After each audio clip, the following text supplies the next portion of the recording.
Buenas tardes, bienvenidos a todas y todos a una nueva actividad desarrollada por el Instituto de Estudios Avanzados del Litoral de la Universidad Nacional del Litoral. En este marco del ciclo de conferencias que venimos desarrollando, que tienen como objetivo abordar la situación del COVID-19 y sus múltiples implicancias.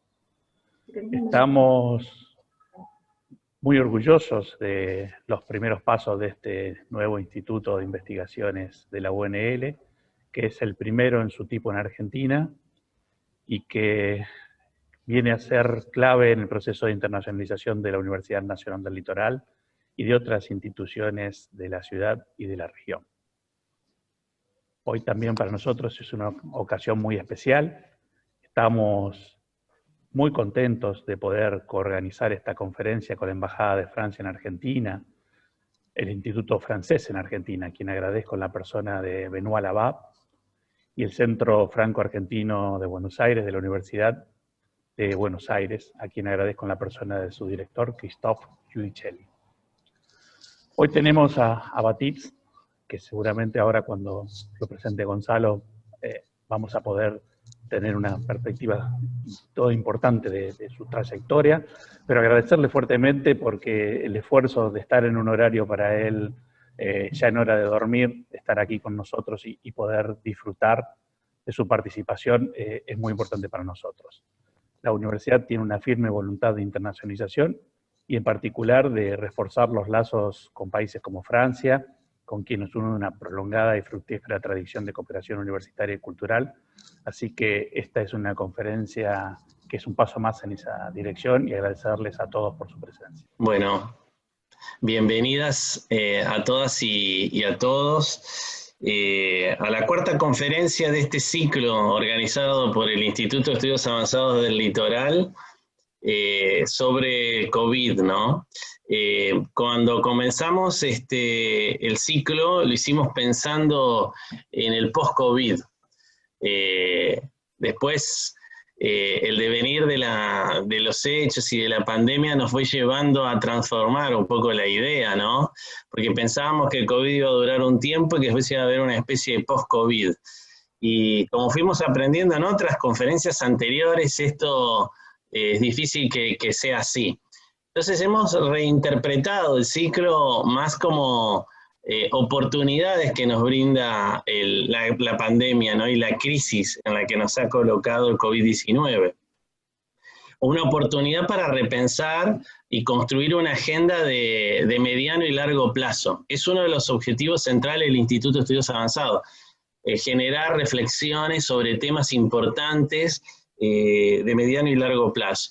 Entonces, cuando charlábamos con los representantes de la Embajada Francesa de Francia en Argentina, que bueno, hacíamos extensiva recién el agradecimiento a Benoît Labat, surgió esta posibilidad de contar hoy con la presencia de Baptiste, que Baptiste Monsaint-Jean, él es sociólogo y maître de conférence de la Universidad de Reims en Francia, y su focus de trabajo, su punto de investigación desde hace más de 10 años, es esta relación que las sociedades contemporáneas tenemos con nuestros desechos. Inmediatamente cuando surgió esta idea de hablar de los desechos en el antropoceno a través de la investigación de Baptiste, enseguida nos entusiasmamos porque es una cuestión que entra perfectamente en el objetivo del ciclo que estamos llevando adelante en el Instituto de Estudios Avanzados. Como decía, Baptiste tiene un trabajo que ya tiene una década sobre este tema. Ha publicado un libro en la colección, en la serie Anthropocène de la editorial Seuil en Francia, que tiene un nombre parecido al de esta conferencia, y en donde ensaya una visión crítica de esta relación que tenemos con los desechos, y una crítica también a esta ilusión de tratar los desechos, ¿no? A los métodos con los que nuestros gobiernos vienen intentando plantear el tratamiento de los desechos. Atento a la coyuntura que hay en la Argentina en relación a los desechos, nos pareció, como dije, un tema absolutamente a la orden del día. Y bueno, nada, queremos agradecer a Baptiste por regalarnos esta conferencia y permitirnos conocer su trabajo sobre los desechos y las relaciones que tenemos, ¿no? con los desechos en el antropoceno. Así que muchísimas gracias, Baptiste, y nada, los dejo con él. Las preguntas las pueden ir poniendo en el chat y se las vamos a formular a Baptiste al final de la conferencia. Así que nada, muchas gracias. Muchas gracias a todos. Me voy a compartir el PowerPoint. Está bien como eso.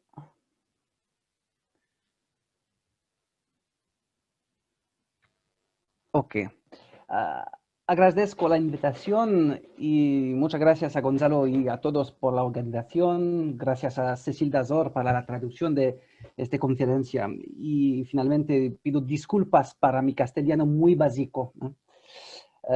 Antes de contestar la pregunta incluida en el título de la charla, quiero contarles cómo los desechos se convirtieron hace más o menos 10 años en el objeto principal de mis investigaciones. En octubre del 2009, a pocos días de empezar mi trabajo de doctorado, me embarqué con un amigo en un pequeño velero de madera de 10 metros en búsqueda de un nuevo continente constituido por desechos de plástico.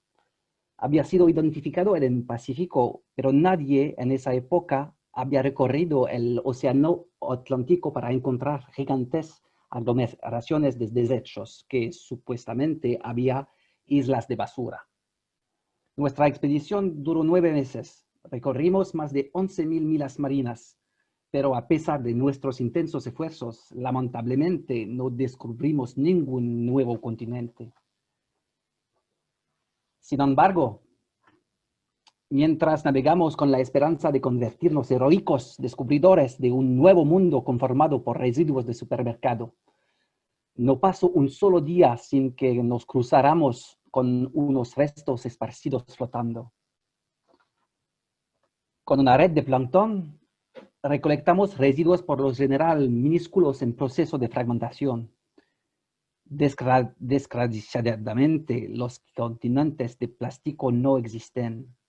Una isla o un continente son áreas tangibles que se pueden rodear, conquistar e incluso limpiar. Sin embargo, la realidad es bien distinta y se trata más de una sopa de plástico, un océano de micropartículas de plástico. Descontaminarlo está, por lo menos hoy en día, impensable. Arriesga intensificar la degradación del biotopo oceánico. Durante este largo viaje vimos basura por todos lados, en el mar mismo, pero también cuando hacíamos escalas. Aquí, por ejemplo, una playa de la isla de Sal, en Cabo Verde. En el horizonte se puede ver una serie de edificios, hoteles para turistas que vienen a disfrutar de la arena blanca. Pero nunca frecuentan esa playa que tiene la fama de ser menos bella. De hecho, en esa misma playa se derrama la basura de toda la isla que no tiene ningún sistema de gestión de los desechos. Aquí, el basurero Mbebes, en Dakar, Senegal. Hace 20 años que se habla de cerrarlo y, al contrario, se extiende siempre más. Son centenas de hectáreas. Durante las escalas en Europa, en África del Oeste o en el Caribe, entrevisté a decenas de responsables políticos de la gestión de desechos, de ingenieros, de técnicos, de recolectores y otros trabajadores de la basura. A pesar de la gran diversidad de los contextos políticos, económicos, geográficos y sociales, sea en medios insulares pobres o en zonas continentales ricas, un consenso unánime se impone que compartimos. Hay un problema con la basura. Por un lado, la producción de desechos, de una cantidad importante de desechos, constituye, según algunos economistas, un marcador que señala un cierto nivel de desarrollo. El reporte del Banco Mundial, publicado en 2012, lo utiliza, por ejemplo. Por otro lado, la presencia de basura, cuando está visible y tangible, evoca un imaginario vinculado a la pobreza, al subdesarrollo. Para ponerlo en otras palabras, se puede afirmar que cuanto más rico sea uno, más basura produce. Pero cuanto más rico sea uno, mejor esconde los desechos que produce. O sea, como sea, la proliferación de los residuos del consumo diario tiende a transformar los lugares de donde vivimos en espacios literalmente inhabitables. A la hora del antropoceno, parece que ningún lugar se puede sustraer a la presencia del hombre. Dispersamos nuestros residuos hacia las entrañas del medio ambiente. Eso es una fotografía sacada en el 2009 en el atol de Midway, en el Pacífico. El fotógrafo Chris Jordan cuenta que encontró el albatros en este estado. Solo despejó el suelo alrededor para enfatizar la estética y entonces lo político de la imagen. Frente a un problema de desechos unánimemente reconocido, la gente que tuve la oportunidad de entrevistar me hizo casi siempre la misma respuesta. Hay que modernizar la gestión de los desechos. Hay que mejorar la recolección, construir basureros, controlarlos e incineradores. Hay que optimizar el modo de eliminar los desechos. Para la mayoría de mis interlocutores, la posibilidad de mantener espacios habitables solo depende de nuestra capacidad para colectar y reciclar todos los desechos que producimos. Al final, al recorrer el mundo en busca de desechos, realicé que todo el mundo parece concordar con la idea que había eliminarlos a toda costa y tener como objetivo un futuro sin desechos. Pero cabe preguntarse si queremos realmente vivir en un mundo donde todos los restos sean eliminados, si eso es el futuro que deseamos. Ese mundo sin restos es una entelequia, un ideal, pero un ideal al cual parece muy delicado de aspirar. La mejor solución para dejar de producir esto es, por supuesto, aceptar que no haya seres vivos en la Tierra, que no haya organismos capaces de producir esto. Desde un punto de vista estrictamente biológico, los seres vivos, los humanos, son máquinas excrementales. Nuestros cuerpos, igual que nuestras actividades, producen residuos, restos que son como índices, huellas de nuestra vitalidad. Esas huellas antrópicas constituyen una base desde la cual los arqueólogos escriben la historia de civilizaciones desaparecidas, desde la cual un paleoantropólogo como Leroy-Gourhan estableció el inicio de la sedentarización. En otras palabras, y en términos más abruptos, un ser vivo que no produciera restos sería un ser muerto. La visión ideal de un mundo sin desecho prefigura tal vez algo como un mundo sin vida, sin seres humanos, un mundo sin memoria, sin historia. Sin embargo, si bien parece discutible y utópica esa aspiración, esa promesa de un mundo sin desecho, estructura una parte importante de la historia de las sociedades industriales, de las relaciones que tienen con sus residuos. Desde los discursos de los primeros grandes industriales del siglo XIX, que elogiaban las virtudes económicas de la reducción de las pérdidas en las cadenas de producción, hasta los promotores del desarrollo sustentable, o más recientemente de la economía circular, que somete al reciclaje todo lo que se produce como el único horizonte deseable para las sociedades contemporáneas. En esa lucha ya antigua contra nuestros desechos, en la cual estamos involucrados a menudo sin tener conciencia, se esconde no tanto el proyecto de erradicación de cualquier forma de vida, de un mundo sin seres humanos, sino la promesa de una civilización industrial inmortal que llegará gracias al progreso económico a manejar esta mecánica excremental. Esa promesa me parece corresponder a una mentira fundamental de la organización social de los Chagas, un pueblo de África Oriental, un pueblo bantu de Tanzania, en las pendientes del Kilimanjaro. La antropóloga Mary Douglas escribe en un texto fundamental para quien estudia los desechos, cito: en la tribu Chaga, los machos adultos pretendían que su ano había sido bloqueado de una vez para siempre cuando su iniciación. Se suponía que los iniciados de sexo masculino nunca defecaban, al contrario de las mujeres y de los niños que permanecían esclavos de su cuerpo. Entre los Chagas, ningún adulto, sea hombre o mujer, creyó realmente en semejante supercheria. Pero podría decirse lo mismo de las sociedades industriales. Hoy producimos restos que se encuentran en todo el mundo. No hay frontera que los pare, sean sólidos, líquidos o gaseosos, sean concentrados o difusos, inertes o radioactivos. Dejan huellas en el agua, en la tierra, en las burbujas de aire que se encuentran en el casquete glaciar. Se encontraron desechos en el fondo de la fosa de las Marianas, a más de 10 kilómetros bajo el nivel del mar. En las pendientes del Everest, una expedición colectó 5 toneladas de residuos abandonados por los alpinistas. En otras partes, tratan de enterrar desechos para la eternidad, cientos de metros bajo tierra. Por su omnipresencia, hacia los sitios más aislados y menos poblados del planeta, los desechos se convirtieron en señales indiscutibles, evidencia intangibles del impacto de las actividades humanas en la composición del estrato geológico superior de la Tierra. Numerosas catástrofes ecológicas contemporáneas pueden considerarse como consecuencias del esparcimiento de nuestros desechos en la biosfera, consecuencia de la acumulación de residuos de las actividades humanas en todos los medios ambientes.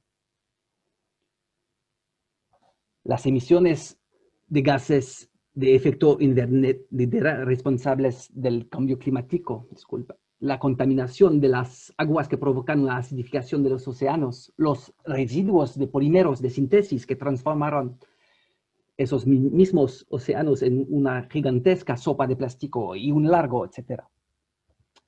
Tal vez la cuestión del antropoceno, el nuevo periodo geológico en el cual hemos entrado oficialmente, sea en primera instancia un asunto estrechamente vinculado con los desechos.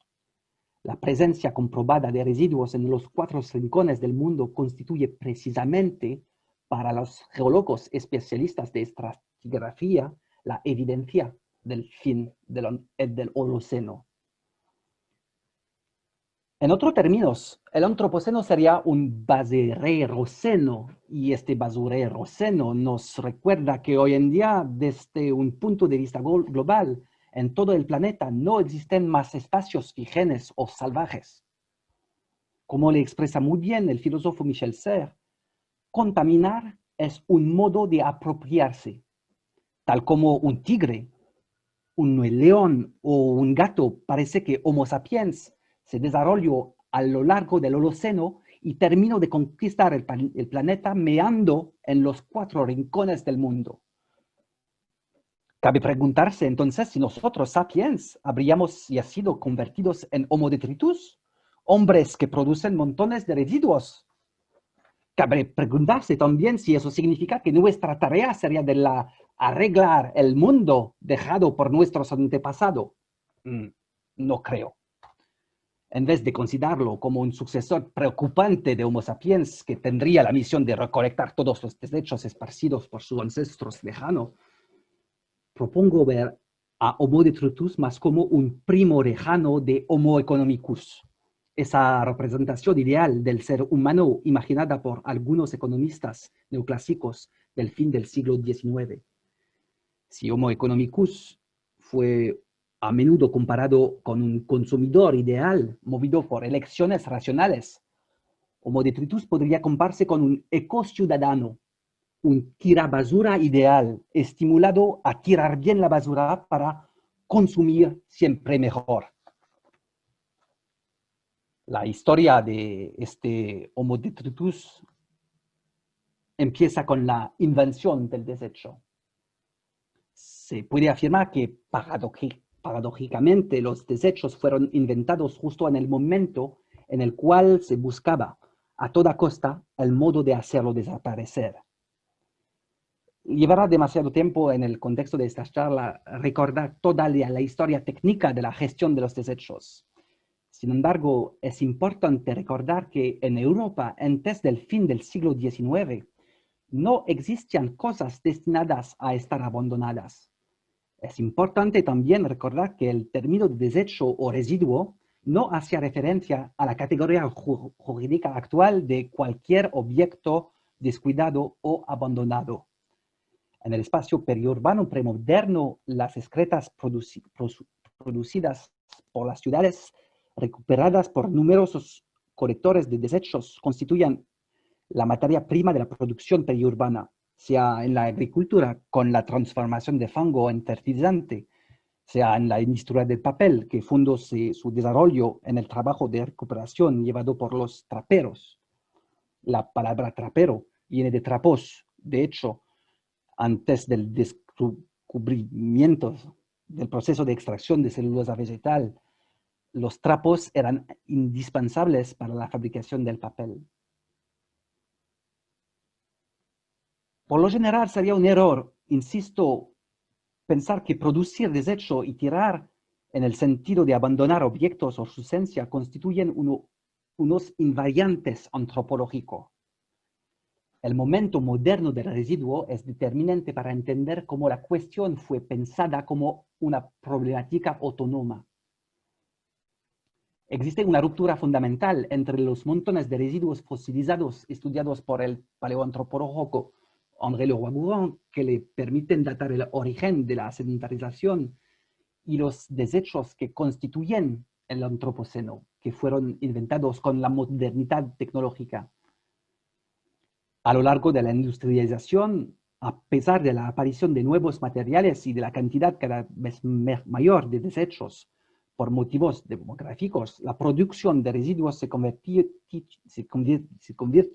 en un elemento estructural de los sistemas económicos fundado en la búsqueda de un crecimiento ilimitado.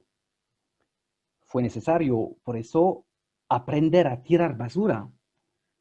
Después de la Segunda Guerra Mundial, en Europa y en Norteamérica sobre todo, durante el periodo conocido como la 30 gloriosos, tanto los productores de bienes de consumo como las autoridades públicas se movilizaron para hacer del hecho de tirar basura un acto no solo liberador, sino puro placer.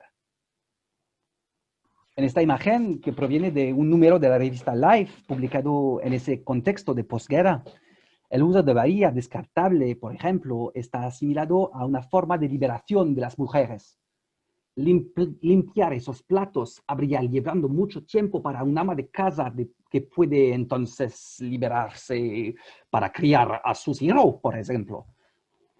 Por supuesto, todo eso generó oposiciones. Numerosas resistencias políticas contra la banalización de los desechos se manifestaron a lo largo de este periodo. Desde de los traperos al fin del siglo XIX, a quienes fue gradualmente prohibido el acceso al objeto de su trabajo diario, encerrándolo en cajas, a la de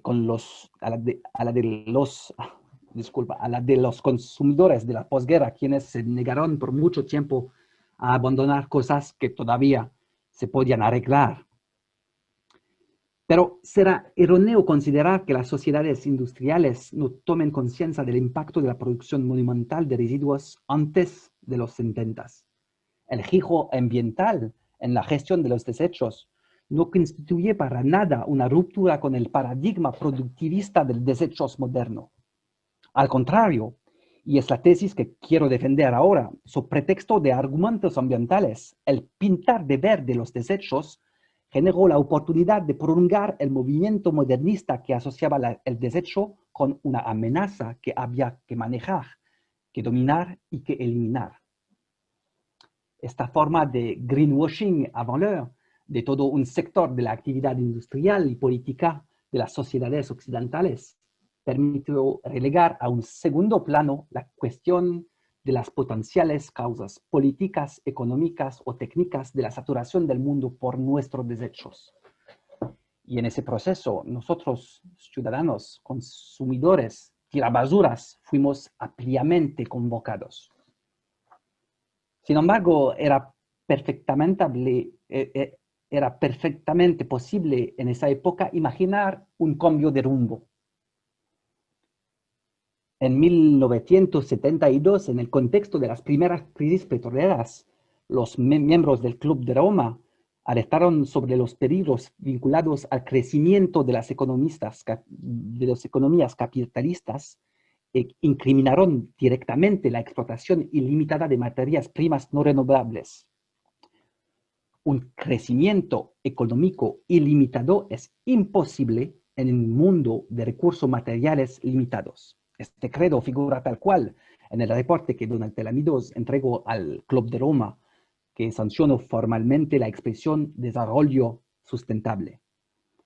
La reedición del reporte MIDOS en el año 1992 insiste no solo en la cuestión de los límites en términos de recurso, sino también y sobre todo en términos de espacios disponibles para recibir posteriormente las producciones residuales que resultan de las actividades humanas. El basurero está lleno, el mundo sofoca bajo nuestros desechos. Digo de un otro modo, sabemos por lo menos desde 1972 que las capacidades de sustentación del planeta en cuanto a la producción de desechos y a las emisiones de contaminaciones de todo tipo ya se superaron con creces. Y eso desde hace por lo menos 50 años, de modo que habría que reaccionar urgentemente. Desde hace más o menos 50 años se impulsó la famosa regla de los 3R, reducir, reutilizar, reciclar. Se impulsó la necesidad de limitar las pérdidas, evitar el mal gasto de los recursos y separar los residuos. Pero desde hace por lo menos 50 años, el desarrollo económico mundial permanece estructuralmente vinculado con el incremento constante de la producción de global. Sin embargo, en un momento en el que este desarrollo sustentable está mencionado en todos los reportes oficiales, en los discursos de todos los jefes de estados o de dirigentes de empresas multinacionales, el volumen de basura producido en el mundo nunca dejó de crecer. En 2013, la revista Nature publicó un estudio prospectivo sobre el crecimiento mundial de la producción de residuos. Los autores compararon varios escenarios teniendo en cuenta distintos parámetros como la expansión demográfica, el consumo de materias no renovables, el reparto entre riqueza y pobreza, etc. La hipótesis que consideran la más probable, llamada business as usual, la número 2, representada por una línea de puntos en la imagen, prevé una triplicación de la producción mundial de desecho de aquí al año 2100. El volumen de residuos mundiales pasaría entonces en 100 años de 4 millones de toneladas a 12.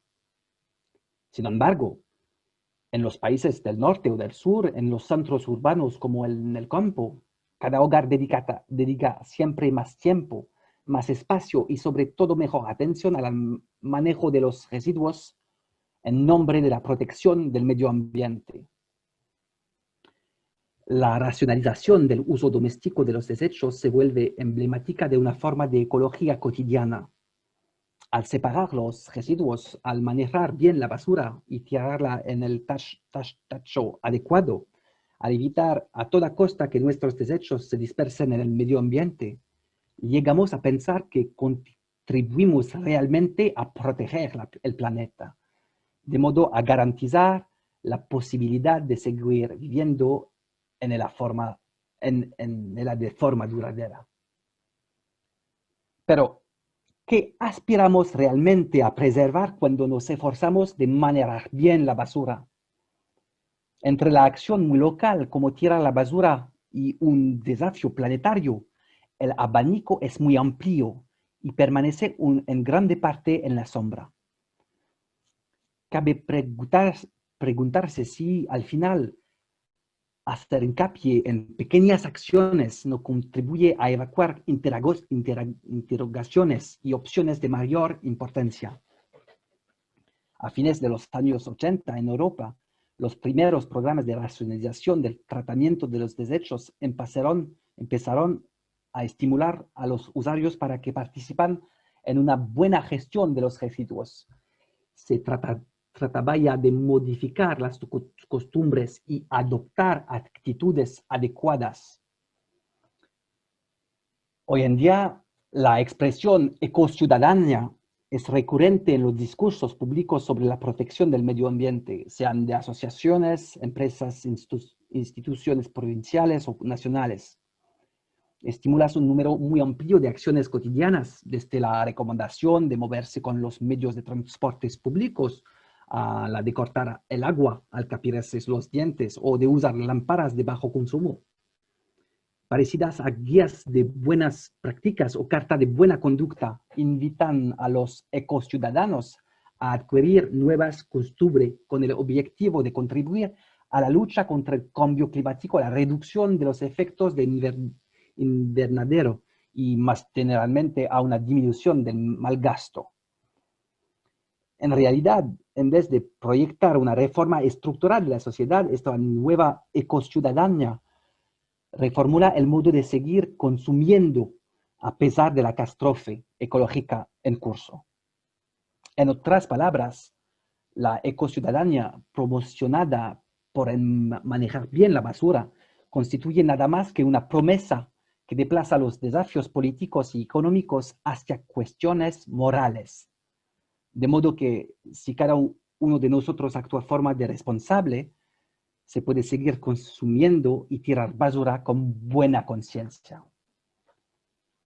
Esta política basada en pequeñas acciones borra los límites entre local y global, público y privado, doméstico y común, y desplaza las responsabilidades que teóricamente compiten a las autoridades públicas hacia la esfera doméstica.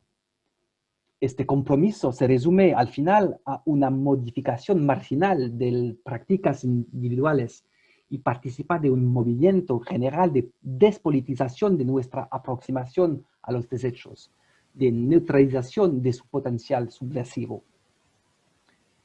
Me parece que como ciudadanos y usuarios incorporamos e integramos en nuestras rutinas esas buenas prácticas, de tal modo que la cuestión de las verdaderas causas políticas, económicas y culturales de los profundos cambios ecológicos que estamos viviendo fueron relegadas al segundo plano, por no decir simplemente omitidas o olvidadas. Comportarse como ecociudadanos nos permite rechazar los prejuicios de la industrialización productivista del capitalismo globalizado, así como de nuestra vida decididamente moderna. En otras palabras, para una argumentación que favorece la protección del medio ambiente, manejar bien la basura se convirtió en un modo de poder seguir consumiendo mejor. Lo que se podría considerar como una toma de conciencia colectiva, una verdadera ecologización de los imaginarios, se convierte más bien en un dispositivo de gestión y de management, tanto en las prácticas individuales como en la toma de decisiones políticos o de empresarios, en un medio que permita olvidar mejor la brutalidad de los cambios medioambientales. Al manejar bien su basura, Homo detritus, devenido en ecociudadano se liberara de un peso moral, de una forma de culpabilidad. El problema de los desechos desaparece dado que existe un dispositivo técnico eficiente, un waste management que cumple su promesa. No hace falta conocer el destino de nuestros residuos más allá del tacho individual frente a esta caja negra. Esperamos ciegos. Hoy en día, la creencia en una forma de redención por la técnica, en un dispositivo técnico eficiente, está omnipresente en el sector de la llamada economía circular. La economía circular se define como una alternativa a la economía lineal, la cual admite el abandono, una alternativa al desperdicio como motor de una economía basada en la abundancia. Invita a no pensar más como actividades separadas la producción, el consumo y la gestión de los desechos. Sin embargo, más allá del slogan se esconde una multiplicidad de actores, de prácticas, de discursos y de compromisos que no pueden ser considerados como un solo y único proyecto de sociedad. Algunos defienden una aproximación desde arriba de la economía circular y abogan por el desarrollo de una sociedad tecnoecológica basada en innovaciones sostenibles y en un crecimiento verde. Otros, en cambio, defienden el cero desechos en el hogar y parecen más proclives a pensar que una disminución real de los impactos provocados por nuestros residuos presuponen necesariamente una forma de estabilización o de reducción de la producción, o sea, una forma de acrecimiento o de decrecimiento. Sin embargo, a pesar de estas dimensiones importantes, algunos principios comunes esbozan un consenso. Se encuentran sintetizados en un libro publicado hace unos 10 años, Cradle to Cradle, de la cuña a la cuña, cuyo espíritu puede resumir a través de este esquema. Dos esferas permanecen impermeables una a otra. La esfera biológica, por una parte, donde se regeneran todos los recursos biodegradables. La esfera técnica, por otra parte, en la cual los objetos que no se pueden reintegrar en los ciclos de los vivos permanecen encerrados para no contaminar o contaminar menos el medio ambiente, antes su reciclaje. La economía circular aspira a un ideal de pureza. El mundo técnico permanece cerrado sobre sí mismo. Todos esos proyectos que se refieren al concepto poroso de economía circular apuntan al mismo objetivo, al mismo ideal, el círculo perfecto. Lo que traté de mostrarles hoy es que este ideal consensual del círculo perfecto de una sociedad sin desecho, de un mundo sin restos, entra en resonancia con el ideal de perfección que estructura la historia del desarrollo de la modernidad occidental.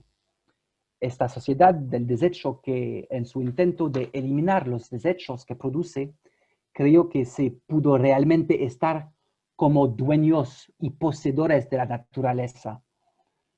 Con la economía circular, el control técnico de los flujos materiales, residuales o no, se establece como una promesa de eternidad. La economía circular defiende, en pocas palabras, una concepción más que sostenible del desarrollo de las sociedades contemporáneas.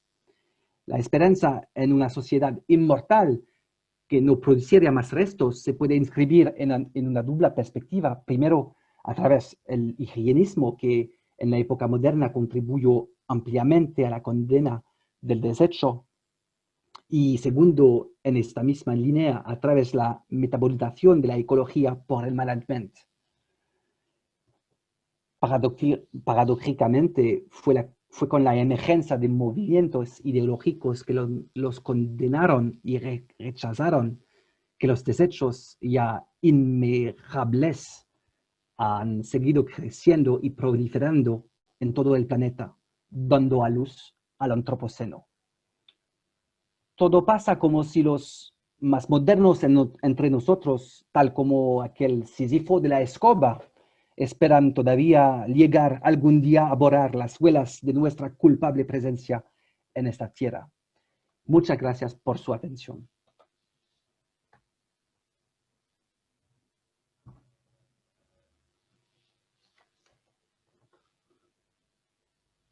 Bueno, muchas gracias a todos. Hoy, martes 13, me conviene dar las gracias a todo el mundo.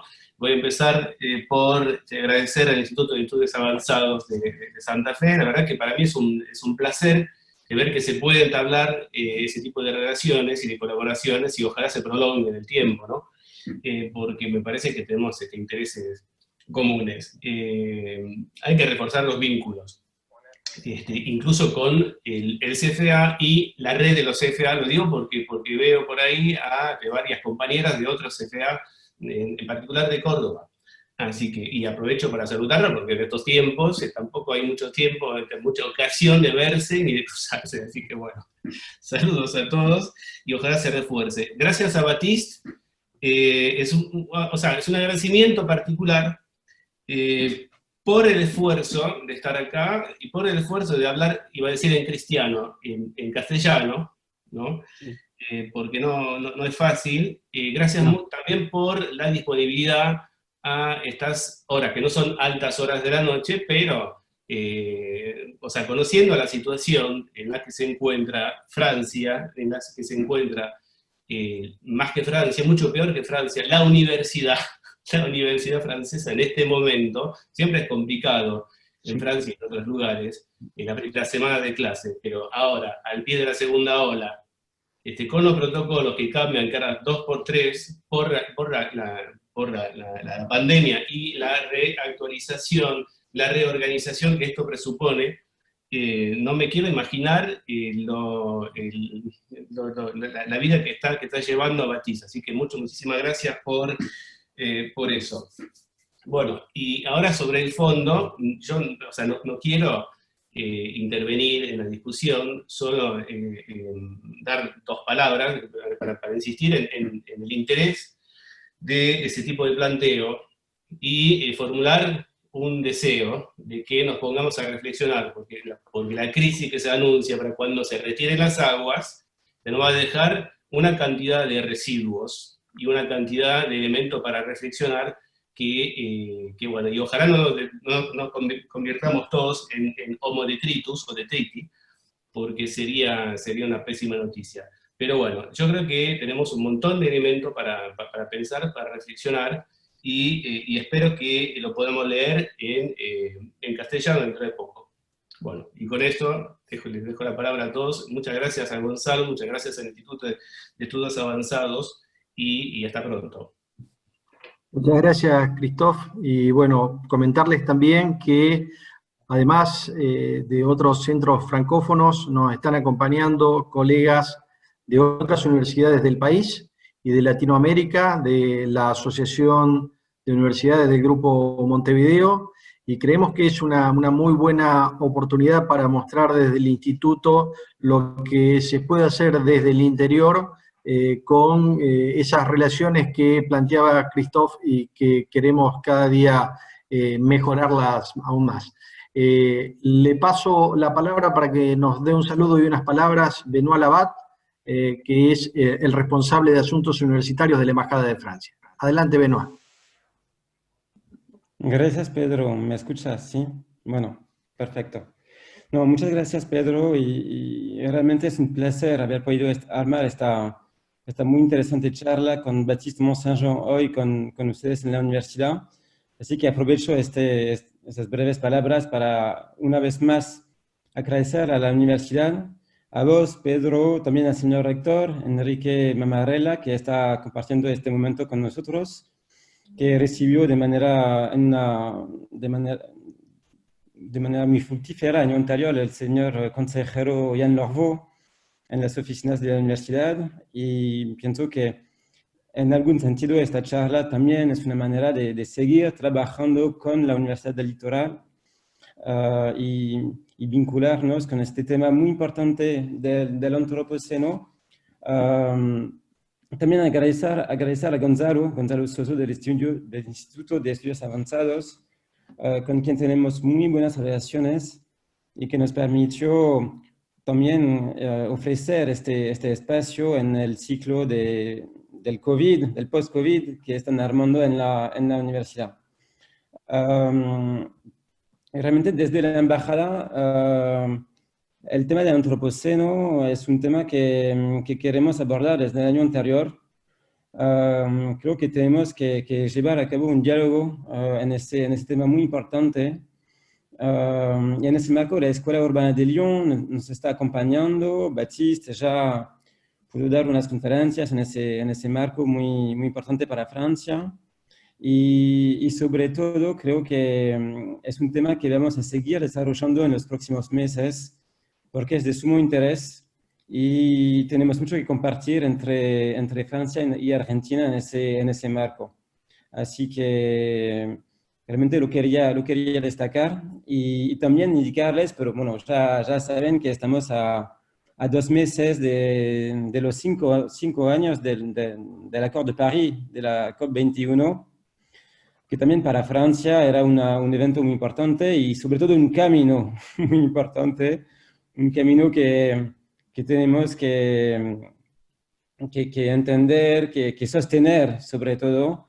Y creo que a través de conferencias, de charlas, tal como la que estamos organizando, estamos mostrando que este camino es de interés y es muy importante para nosotros, para la Argentina y Francia, y en ese sentido, bueno, otra vez, gracias a Baptiste y a la universidad por haber podido organizar este muy lindo evento. Bueno, nada más. Muchísimas gracias a todos. Gracias, Benoit. Gonzalo. Bueno, muchas gracias. Gracias a Christophe y a Benoit por los saludos y por sus palabras. Bueno, volviendo un poquito al eje de la conversación con Baptiste, algo que muestra muy claramente a mi modo de ver el trabajo de Baptiste es que la interdisciplina para el abordaje de las grandes cuestiones es central. Baptiste, viniendo de las humanidades, construye una crítica muy interesante a una especie de gestión tecnológica, modelo de gestión tecnológico de los desechos, y lo pone, digamos, de alguna manera en tela de juicio, ¿no? Hemos formulado 3 preguntas que no sé si Baptiste pudiste escuchar, 3 preguntas que las digo primero en español. La primera es que comprendimos muy bien este eje central de su exposición sobre el desplazamiento hacia los individuos de todas las responsabilidades de la gestión, lo que trae varios problemas, por ejemplo, la privatización de alguna manera de la gestión de los desechos y una especie de retirada del Estado, ¿no es cierto? Entonces hay 3 preguntas que hemos formulado y pueden hacer otras por el chat. La primera es, como dice Baptiste, es necesario un cambio estructural más profundo. Le pedimos que nos diga en qué consiste ese cambio estructural más profundo, ¿tá? Si puede profundizar un poquito esa idea de cambio estructural. La segunda cuestión muy vinculada a esta es cómo este tipo de reflexiones debería incidir en un cambio en la gestión de los desechos por parte del Estado, qué cambios habría que introducir en la gestión de los residuos, y finalmente si el mandamiento, ¿no?, principal de Homo Detritus es el consumo sustentable, ¿no? ¿Cuál es el rol que juega el principio de consumo sustentable si finalmente no es una especie de primer mandamiento de Homo Detritus, ¿no? Bueno, ahí los dejamos con Baptiste. Me voy a hablar en francés, disculpa, pero Bien. Pour la question des changements structurels, c'est évidemment à la fois une grosse affaire sans vraiment de réponse et en même temps tout l'enjeu de cette réflexion qui effectivement est à la fois très critique et qui se veut être une description assez lucide des 40 dernières années de l'histoire de la gestion des déchets en Europe, en Amérique du Nord en particulier. Ce que je cherchais à montrer, c'est que sous couvert d'un apparent changement d'organisation, de fonctionnement de la gestion des déchets, on a, à l'inverse, renforcé le principe de l'abandon, hein, qui juridiquement fonde le déchet. Alors, parmi les choses, moi, qui me frappent énormément dans les politiques que j'observe actuellement, c'est un encouragement perpétuel à ce recyclage. Hein. Il faut toujours recycler davantage et un maximum de choses et de la façon la plus efficace possible. Ce que je souhaite souligner, et j'aurais pu le dire autrement dans cette conférence, c'est que le recyclage génère des déchets. Le recyclage a des impacts écologiques importants et qui ne sont pas forcément des vraies alternatives, en un sens, au modèle de développement actuel. Parmi les changements structurels qu'on peut envisager, du point de vue des politiques publiques, en premier lieu, c'est celui de la réduction réelle de la production de déchets. Et donc ça se passe à l'endroit précisément de la régulation des producteurs. Parmi les choses qui sont juridiquement possibles, il existe la possibilité, par exemple, d'interdire quelque chose comme le suremballage. Hein, à l'endroit des déchets ménagers, c'est quelque chose qui est décisif. Il existe des leviers législatifs pour interdire ce suremballage. Il existe également des leviers législatifs pour réguler les types de résines plastiques qui, justement, sont aujourd'hui fabriquées dans une telle diversité qu'on ne peut plus les recycler de façon efficace. Pour obtenir un recyclage vraiment efficace, il faudrait pouvoir avoir un certain nombre de résines, allez, 5, 6, 10 maximum, qui pourraient convenir. Et puis, d'une façon plus générale, et probablement que ça ne satisfera pas la personne qui a posé cette question, mais parmi les changements structurels, c'est probablement un changement d'imaginaire, un changement culturel qui est en jeu dans notre relation aux déchets, et notamment cette mauvaise tendance, cette tendance qu'on a héritée d'un siècle de modernité consumériste, consistant à associer le déchet à quelque chose à mettre loin, quelque chose à éliminer, à effacer. Et c'est pour ça que j'aime souvent rappeler cette image du chiffonnier, le catadores,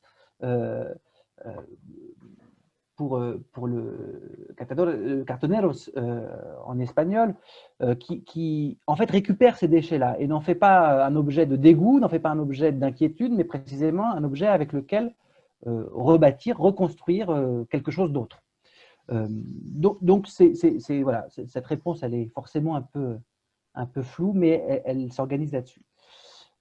Pour le dire très simplement, pour répondre à la seconde question, et comme ça, Gonzalo, je te laisse la charge de traduire, la consommation durable, elle a très clairement servi, et elle sert encore aujourd'hui, à entraîner la roue du productivisme et de la consommation. La consommation durable, c'est une solution pour continuer à consommer avec bonne conscience, de la même façon que le recyclage s'inscrit comme une solution pour avoir le sentiment de lutter pour la protection de la planète et en fin de compte, ne rien changer. Hein. Comment on fait pour tout changer sans rien changer? La consommation durable ou toutes les pratiques de recyclage, pour le dire très grossièrement, nous entraînent vers ce type d'écueil-là. Merci beaucoup, parfait. Voy a tratar no de traducir, pero sí de explicar algunos de los puntos. Tomó primero la pregunta sobre el cambio estructural y la profundizó como le pedimos. Lo que dice es que en realidad su crítica es que en el sistema de gestión actual de los desechos hay más un cambio aparente que un cambio real, y que el gran desafío es el cambio real. En realidad lo que hace el sistema de gestión actual es reforzar el principio jurídico del abandono de las cosas, en vez de producir un verdadero cambio, ¿no? En nuestra relación con los residuos, refuerza esta idea de que los producimos y los abandonamos. Luego, yendo más al detalle, dice que lo que hace el sistema de gestión actual es encourager, es decir, propulsar el reciclado, pero esto genera cada vez más desechos, produce un impacto ecológico importante, y no lo termino de decir, pero me parece que un poco lo que dice es que hay que desincentivar ese reciclado. El cambio real pasaría por introducir en la legislación cambios en la regulación de la producción, ¿no?, de los desechos, regulando, por ejemplo, el tema del suremballage, creo que es el embalaje, por ejemplo, unidad por unidad, o sea, dentro del embalaje, los embalajes internos, lo cual produce una enorme cantidad de desechos y se utiliza muchísimo material para ese embalaje. Y finalmente dice que el cambio estructural debería incluir un cambio de imaginario, del imaginario cultural moderno, consumerista, que refuerza continuamente esta idea de que los desechos es algo que podemos alejar y que incluso podríamos eliminar. Y hay que cambiar ese imaginario por otro que asuma que los desechos son parte de nuestra vida y que no los podemos terminar de eliminar, ¿no es cierto? Y en relación al principio del consumo sustentable, consumación durable en francés, dice que sí, efectivamente, se trata de un principio que ayuda a mantener en marcha la rueda del productivismo y el consumismo, y de alguna manera funciona como una especie de tranquilizador moral de las conciencias, pero sin que exista un cambio de fondo. O sea, permite la subsistencia y la reproducción del sistema. Ese es un agregado del que habla. Bueno, muchas gracias, Baptiste. Intenté no traducir, pero sí reflejar las ideas fielmente. Sí, sí, es perfecta. Merci, Baptiste. Merci beaucoup a toi.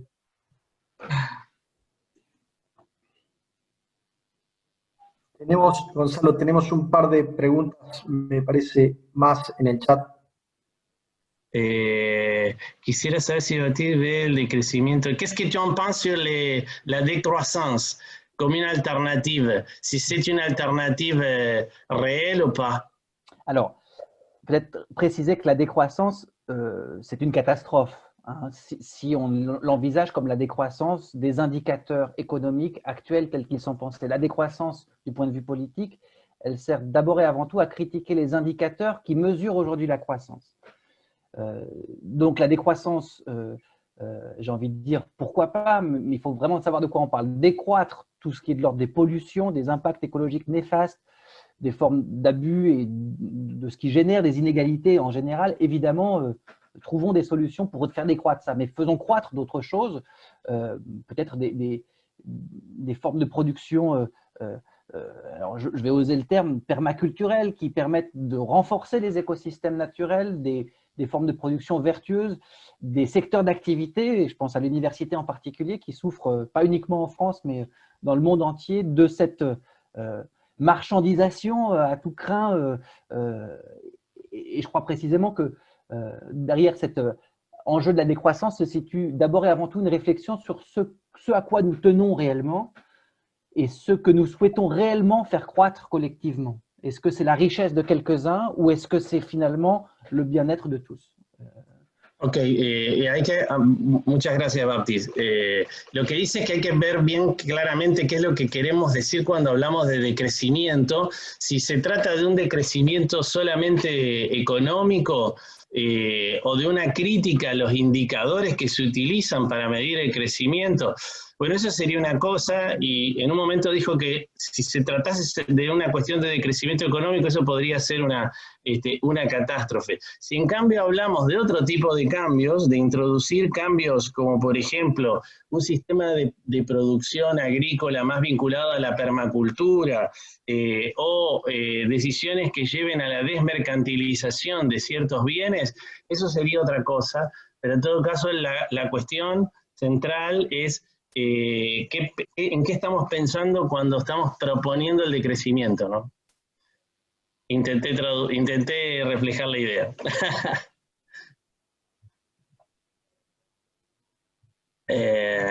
¿Alguna otra pregunta, Pedro? ¿Tenés ahí? ¿Ves algo?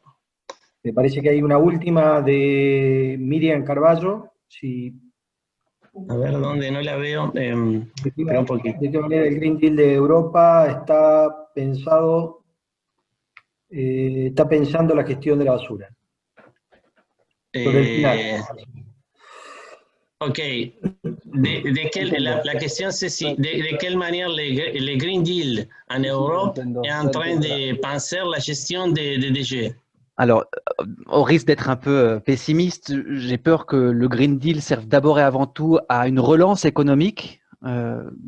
Entonces, corriendo el riesgo de ser un poco pesimista, creo que el Green Deal puede constituir más que nada un relancement de quoi? Une relance économique, mais qui... Un relanzamiento, perdón, merci, es parte de un relanzamiento económico, ¿no? Et qui risque de passer à côté d'une réelle, on pourrait appeler écologisation des systèmes de production, puisque l'enjeu là, c'est de faire tourner un maximum les machines productives. Hein, donc le Green Deal sert avant tout, malheureusement en Europe aujourd'hui, à produire, et y compris des déchets. Más que servir entonces a una ecologización del sistema productivo, sirve a seguir haciendo funcionar la máquina del sistema productivo actual para mover la economía, ¿no? Pero no está tan centrado en este objetivo, ¿no?, que podría uno pensar de la ecologización de la producción.